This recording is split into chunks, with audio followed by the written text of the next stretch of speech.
বাবার স্বপ্ন পানির সাথে আজকে বাসে। মা, বাবাই কইছিল যে এবার ধান উড়াইয়া ধান বিক্রি কইরা আমার কিছু টাকা দিব, সেই টাকা দিয়া আমি ছোট্টখাটো একটা ব্যবসা করব। সেই বাবার স্বপ্নটা দেখো মা একবারে মিশে গেছে, পানির সাথে মিশে গেছে। বুক ভরা কষ্ট নিয়া বহুত কৃষক মাঠের মাঝে কাঁদে।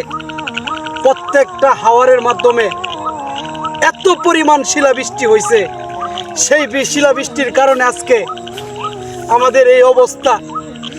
আমরা তো মা গরিব অসহায়, আমাদের কে আছে? ধনীর তো চাকরি আছে, ধনীর তো ব্যবসা আছে। আমাদের একমাত্র সম্বল সেই সোনালী ধান।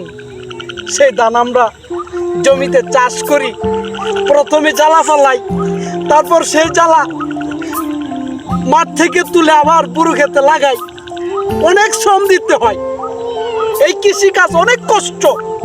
ঠাডা ফুরা রোদের মাঝে আমার বাবা সকালবেলা ঘুমের তুইটা ঠান্ডা তেল্লা পানির মাঝে যায়া এই লগুলাই লাগাইতে হয়। এত কষ্ট করার পর আর প্রতি সিজনে শীতের মাঝে সকালবেলা রাত্রের বেলা ঘুমের থেকে উঠটা এই জমিতে পানি দিতে হয়।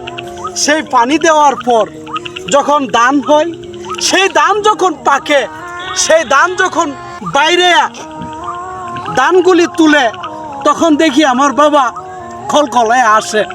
আর এবার দেখি আমার বাবা কাঁদে, আমার বাবা কাঁদে। কি লেগে কাঁদে?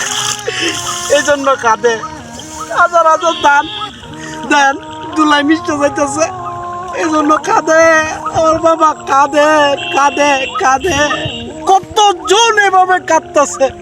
রহম করো আল্লাহ, রহম করো আল্লাহ।